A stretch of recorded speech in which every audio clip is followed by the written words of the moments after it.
मैं यहाँ पे एक सहाफ़ी की हैसियत से आपको कुछ फैक्ट्स बताना चाहता हूँ। नंबर एक ये है कि नॉर्मली ऐसा नहीं होता जैसा पाकिस्तान में हुआ है।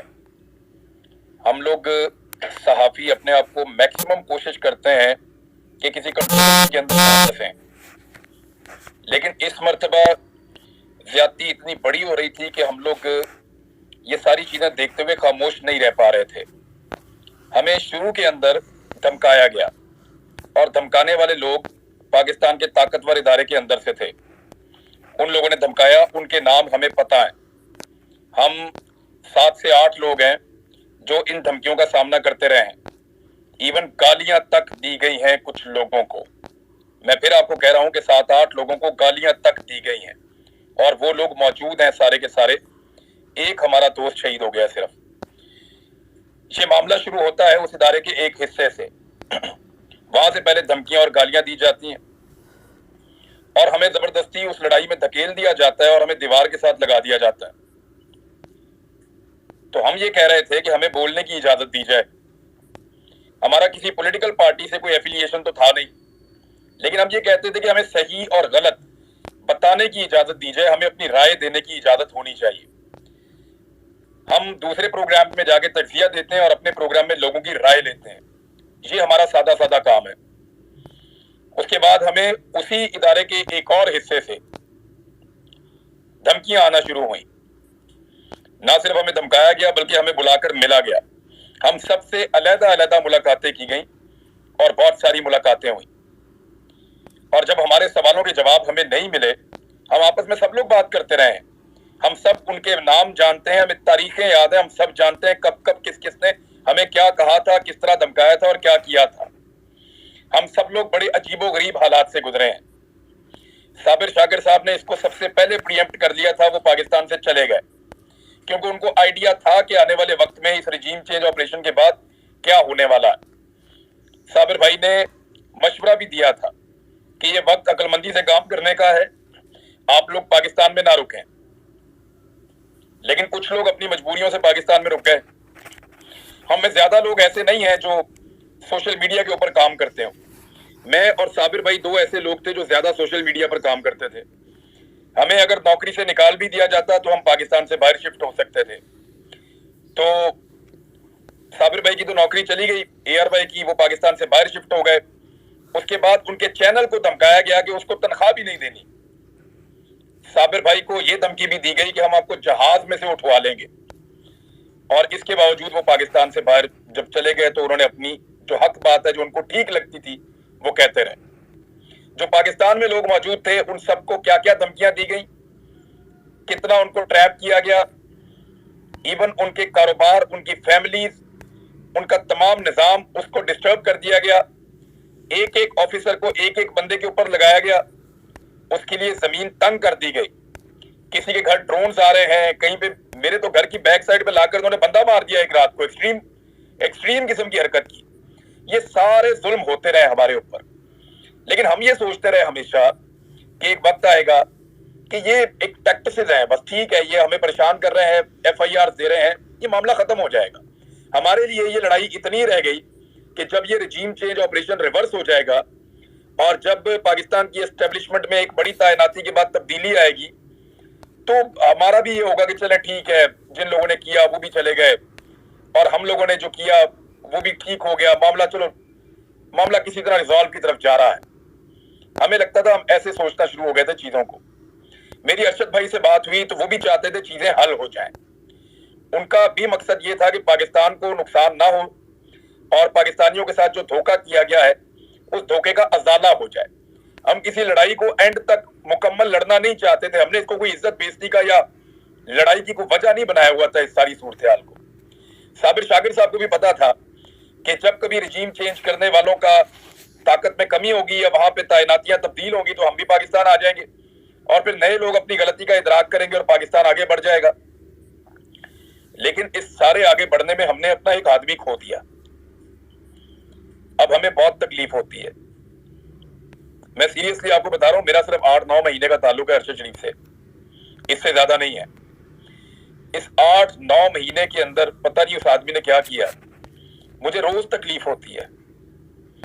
मैं अपनी जिंदगी में, मुझे नहीं याद कि मैं कभी रोया हूं, यानी जब से मैंने होश संभाला है।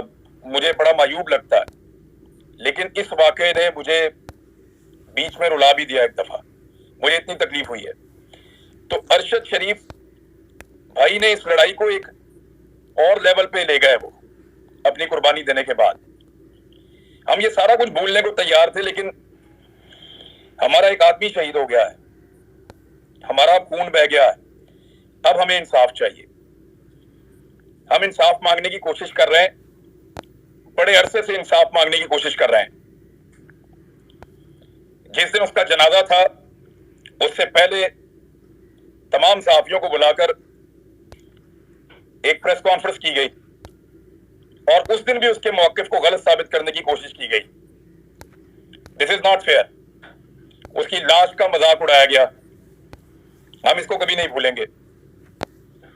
टॉर्चर के भयानक तज्जिए पेश किए गए, हमें इतनी तकलीफ दी, मैं 2 दिन जागता रहा हूं। जिसको मैं फोन करता था, मेरे दोस्त वो रो रहे होते थे कि यार इतना टॉर्चर किया अरशद शरीफ पे।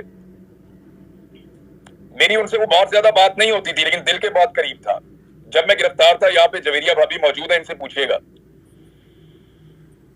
अरशद भाई ने टिकटॉक बनाना सीखा सिर्फ इसलिए कि इमरान रियाज गिरफ्तार है, मैं वीडियोस बनाकर उस पर डालूंगा। वो आदमी सारी सारी रात जागता था। मैं सिर्फ एक ही चीज मुझे आराम नहीं करने दे रही उस वक्त से, मैं यही सोचता जा रहा हूं कि अगर मैं मर जाता इस लड़ाई में तो अरशद शरीफ क्या करता। वो तो कभी चैन से नहीं बैठता, अरशद भाई कभी चैन से नहीं बैठता। ये चीज मुझे सुकून नहीं लेने दे रही। मैं रात को सही से सो नहीं पा रहा, बहुत तकलीफ में हूं। हम इस लड़ाई को भूलना चाहते थे। हमें लिखता था कि 8-10 महीने में, 15 महीने में बुरे दिन टल जाएंगे, अच्छे दिन आ जाएंगे, रजीम चेंज ऑपरेशन रिवर्स हो जाएगा, हम भी सुरखरू हो जाएंगे और आइंदा पाकिस्तान में इस तरह के तजुर्बात करने से पहले ये लोग 10 मरतबा सोचेंगे। हमें तो इस लड़ाई का इख्तिताम ये लगता था, कोई जाती पर्सनल चीजें नहीं थी, लेकिन हमारा भाई मार दिया। अब ये ऐसे इतने आराम से खत्म होगा नहीं। अब या तो हमें भी मारो या फिर हमें इंसाफ दो। इंसाफ के लिए हम अदालतों के दरवाजे खटखटा रहे हैं। हमने उस अदालत का दरवाजा खटखटाया है जिसका दरवाजा अरशद भाई ने अपनी जिंदगी में खटखटाया था। उसको भी यकीन था उसको इंसाफ मिलेगा तो अदालत से मिलेगा। हमें जस्टिस अतर मेनुल्लाह साहब ने इस्लामाबाद में प्रोटेक्शन दी थी कि गिरफ्तार नहीं किया जाएगा। मुझे जब जमानत मिली तो अदलिया से मिली थी कि इसके ऊपर झूठे मुकदमे, इसको रिहा किया जाए। अल्टीमेटली आपको रिलीफ अदलिया से मिलता है, लेकिन पाकिस्तान में अदलिया की जो सूरत हाल है वो आपके सामने है। यहाँ बहुत ज्यादा दबाव है इदारों के ऊपर। स्पेशली पाकिस्तान की अदलिया को हमेशा दबाव में लेने की कोशिश की जाती रही है और हमें ऐसा लगता है कि अरशद भाई का खून जो है वो कंप्रोमाइज हो रहा है। ये इतना बड़ा वाकया है जिसने दुनिया के मीडिया को हिलाकर रख दिया है। ये इतना बड़ा वाकया है जिसने हमें पूरे पाकिस्तान को तकलीफ दी है। ये इतना बड़ा वाकया है कि कीनिया के अखबारात के फ्रंट पेजेस के ऊपर ये छप रहा है और हमारे यहाँ पे एक सुर्खी से ज्यादा या एक कॉलम से ज्यादा हमारे ताकतवर लोग यहाँ पे लगने नहीं दे रहे। इसको कभी हादसे का रुख दिया गया, कभी कुछ कहा गया, कभी कुछ कहा गया और बार बार इसके ऊपर मौके बदला गया। हकायक को तब्दील करने की कोशिश की जा रही है, केस का रुख बदलने की कोशिश की जा रही है। मैं इस केस के बारे में, कीनिया में क्या हुआ उसके बारे में बात नहीं कर रहा, लेकिन मैं और मेरे साथी और वो खुद भी आपको बताएंगे सब लोग, हम सारे गवाह हैं कि किसने हमें तंग किया था। हम सारे गवाह हैं कि किसने हम पे FIRs करवाई थी। हम सारे गवाह हैं कि किसने हमें गालियां दी थी। हम सारे गवाह हैं कि किसने हमें धमकियां दी थी। हम सारे गवाह हैं कि किसने हमें, हमारे ऊपर पाकिस्तान की जमीन तंग कर दी थी। हमें पता है। हम कभी नहीं बताना चाहते थे क्योंकि हम सारे जिंदा थे। अब हम में एक शहीद है, हमारी जिम्मेदारी है कि उसको इंसाफ दिलाएं। लिहाजा अब हम बताएंगे, लेकिन कहां बताएंगे? क्या इस प्लेटफॉर्म के ऊपर नाम लेना शुरू कर दूं मैं? क्या मैं यहां बोलना शुरू हो जाऊं? मुझे कोई कानूनी फोरम चाहिए। हमें कोई ऐसा प्लेटफॉर्म चाहिए जहां पे हम सब जाएं और जाकर अपना अपना बयान रिकॉर्ड करा के बताएं कि वो कौन था जो ये जिल्लत और रसवाई की कहानी लिख रहा था। वो कौन था जिसने हमारे लिए जिंदगी को तंग कर दिया था। ये सारा कुछ हम किसी लीगल प्लेटफॉर्म पे बताना चाहते हैं जहां पे ये रिकॉर्ड का हिस्सा रहे। इस बात का पता करवाया जाए कि कौन लोग इसके पीछे थे, तमाम मुद्दइयों के इंटरव्यू लिए जाएं, और उसके लिए जरूरी है कि सुप्रीम कोर्ट ऑफ पाकिस्तान के चीफ जस्टिस एक कमीशन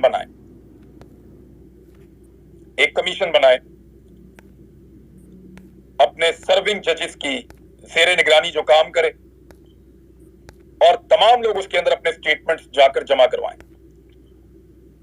वो इसकी रिपोर्ट मुरतब करे और ये सिलसिला खत्म हो। पाकिस्तान को मजाक बना के रख दिया है। अब हमें या तो अरशद शरीफ का कर्ज उतारना है तो सबको मिलकर आगे बढ़ना पड़ेगा। देखिए उसके जनाजे में कितने लोग आए आप सबने देखा। क्या हम सिर्फ जनाजों में शिरकत करने वाले लोग हैं? क्या हम किसी को इंसाफ नहीं दिला सकते?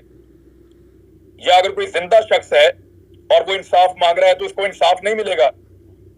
वो चीखता चिल्लाता इस दुनिया से चला गया। चीफ जस्टिस को उसने लेटर लिखा, सबको बता रहा था, टीवी पे कह रहा था, जंगल में पड़ा हुआ था 2.5 महीने से, एक ही कमीज के अंदर वो वीलॉग्स कर रहा था। उसने खुद बोला अपने मुंह से। तो क्या जनाजों में शिरकत करनी है? कल एक का जनाजा पढ़ दिया, आज दूसरे का पढ़ लेना, फिर तीसरे का पढ़ लेना, और एक एक करके सारे मारे जाएंगे।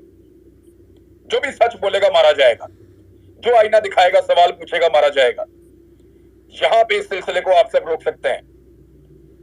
मुझे आपसे ये कहना है कि मेरे पास एक तरीका है आइन और कानून के मुताबिक, और वो तरीका हमें अरशद शरीफ ने बताया है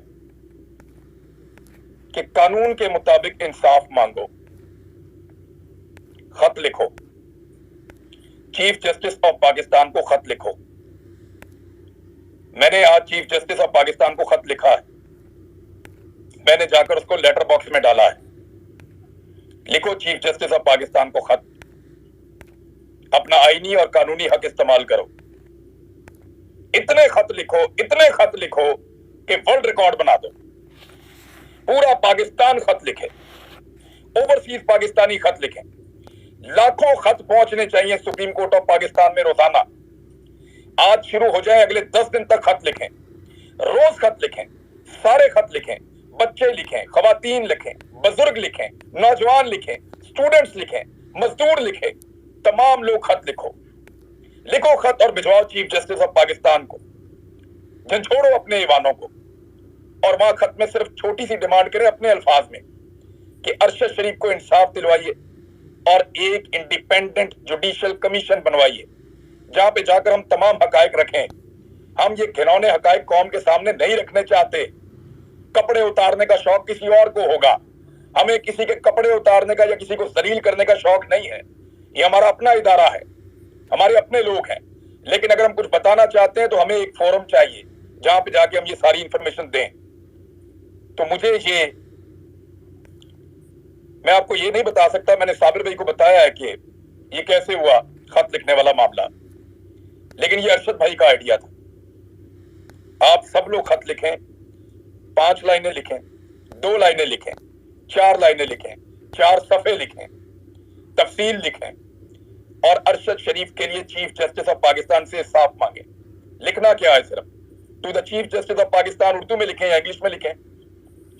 अपनी रिक्वेस्ट करें, लिफाफे में डालें, टिकट लगवाएं, और लेटर बॉक्स में डालते हुए अपनी 10 सेकंड की वीडियो बना लें। जब आप उसको लेटर बॉक्स में डाल रहे हो तो अपनी 10 सेकंड की वीडियो बनाकर यहीं पे भी हम लोग तय कर लेंगे, बहुत सारे एक्सपर्ट मौजूद हैं, कि इसका कोई हैशटैग बना लें या कोई इसकी कैंपेन लॉन्च कर दें। जो शख्स भी लेटर डाले चीफ जस्टिस ऑफ पाकिस्तान को इंसाफ के लिए, वो एक जुमला वहां बोल दे खड़ा होकर लेटर डाल के कि अरशद शरीफ को इंसाफ दीजिए, और 10 सेकंड या 5 सेकंड की वो वीडियो सोशल मीडिया पे उस हैशटैग के साथ डाल दें। हम चाहते हैं कि इतने खत लिखो कि वर्ल्ड रिकॉर्ड बन जाए। मांगो इंसाफ तब तक जब तक मिलता नहीं है, और ये आईनी और कानूनी रास्ता है। आप सब लिखिए चीफ जस्टिस ऑफ पाकिस्तान को खत, सब लिखिए, 10 दिन तक खत लिखिए। उसके बाद क्या करना है अल्लाह और रास्ता दिखाएगा इंशाल्लाह। साबिर भाई आप बात कीजिए।